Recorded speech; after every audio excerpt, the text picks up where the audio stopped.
Ah, Dok, pasensya na. Ito kasing si Doc Lindon, nagpipilit na ihatid ako pa uwi. Gabi na kasi, delikado daw. Sabi ko sa kanya, magstay muna siya dito para mag-enjoy muna siya. 'Di ba? 'Di ba, Doc?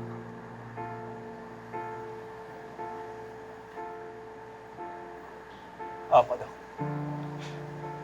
Pero gusto ko na rin umuwi eh. Pagod na ako. Oo, naintindihan ko. Nakakasira din ng gabi yung nangyari kanina. Lalo na yung ginawa mo, Doc Javier. Ano? Dok Carlos, pasensya na doon sa nagawa ko. Hindi na po maulit.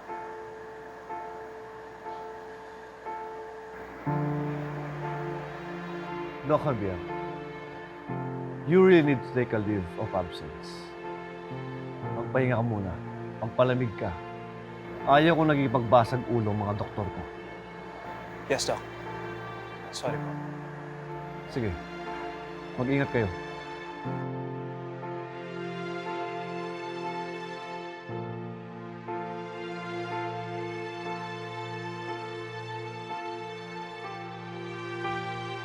Sige, Ning, I have to go.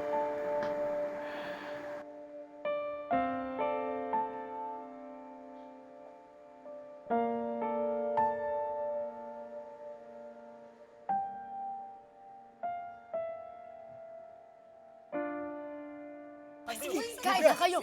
Naku, libre yan! Ha? Hindi! Kain na kayo, anak! Kain na kayo, anak! Hindi, may isa lang. Pwede po!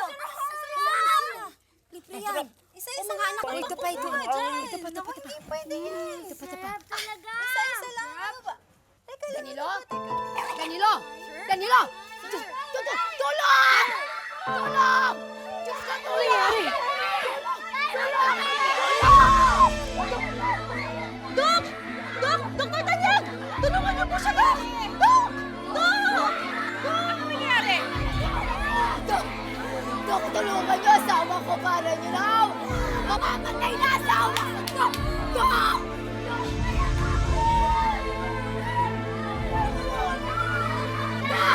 Dok, tulungan niyo asawa ko! Sige na, Dok! Nagmamakawa ako sa'yo, Dok! Mamamatay na asawa ko! Dok! Matay na asawa ko, Dok! Please do something. Please, tulungan mo sila. I don't know how, Moira. Do something, anything. Just make it. Hindi pwede. Baka mapahamak ko pa yung tao. Excuse me po. Nurse po ako. Excuse lang. Nurse po ako. Excuse lang. Ano po nangyari na? Malala! Nagulunan ang asawa ko! Danilo! Danilo! Danilo! O yun! Diyos ko! Salamat, Dok! Salamat, Dok! Salamat!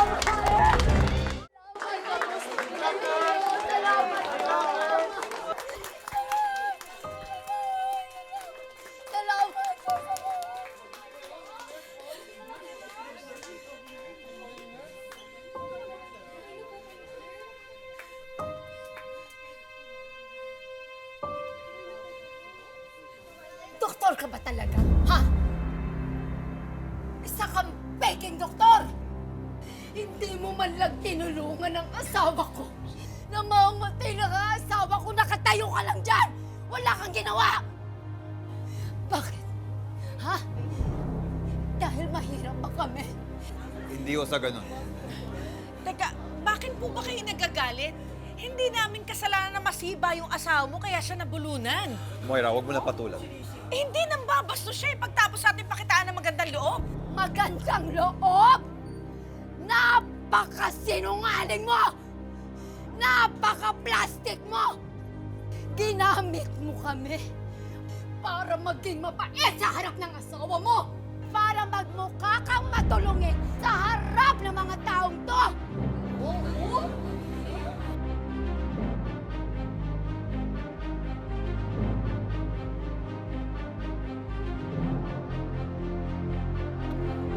Alam nyo, ha?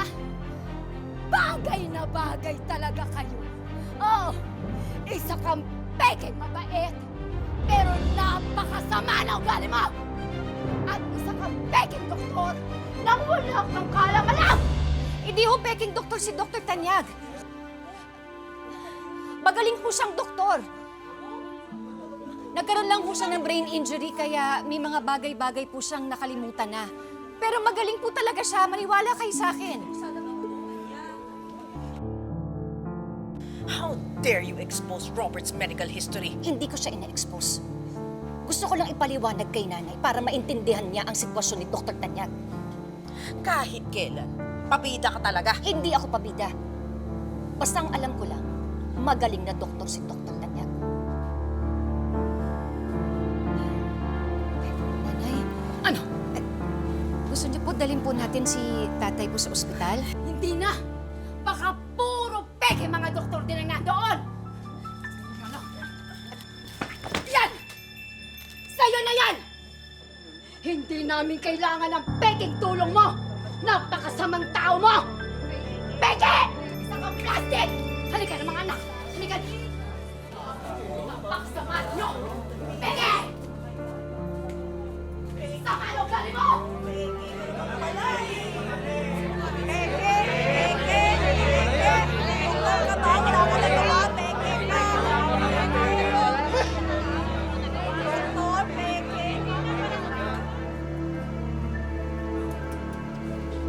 Robert! Robert!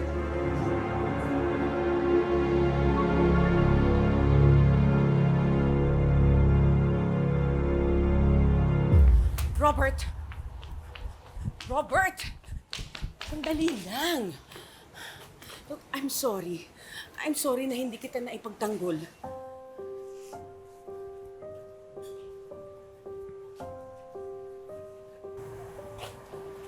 Tama siya, Moira. Peking doktor nga ako. Tapos pinipilit mo pa ako na tulungan siya.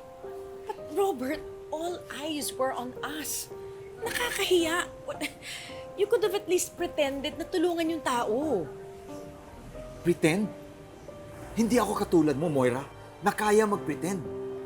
Na kaya magbait-baitan. Now tell me, totoo ba yung sinabi niya? Na nagbabait-baitan ka lang? Para gumanda ka sa tingin ko? Ito na naman tayo, Robert eh. Ako na nga ang nagbagandang loob sa kanila, ako pang masama. Eh sila itong magaspang ang ugali eh. Nakakahiya. Ako ang nakakahiya, Moira. Inutil ako. Wala akong alam. Doktor nga ako, pero hindi ako marunong manggamot.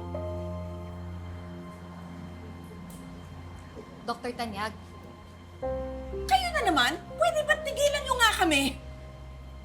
Dr. Tanyag, huwag kang panghinaan ng loob. Dati no read, no write ako, pero may nagsabi sa akin na hindi pa huli ang lahat para mag-aral ako. Ikaw ang nagsabi nun sa akin. At ngayon sasabihin ko yan sa'yo. Mag-aral ka, hindi pa huli ang lahat. Mapag-invento ka talaga, no? Wala namang sinasabi ganyan si Robert sa'yo eh. Teka ha. Nakakahalata na ako eh. Bakit ba ayaw mo mag-aral si Robert? Bakit? Alam ko na. Natatakot ka, di ba? Natatakot ka na baka dumating ang panahon na hindi ka na niya kakailanganin. Natatakot ka na baka hindi mo na siya kayang manipulahin. At higit sa lahat, natatakot ka na baka bumalik ang memorya niya at maalala niya ang lahat. Di ba? Isa ka pang matanda ka. Tumahimik ka nga. Tama na. Dr. Tanyag, uulitin ko. Mag-aral ka. Hindi pa huli ang lahat. Baka hindi lang sarili mo ang mahanap mo.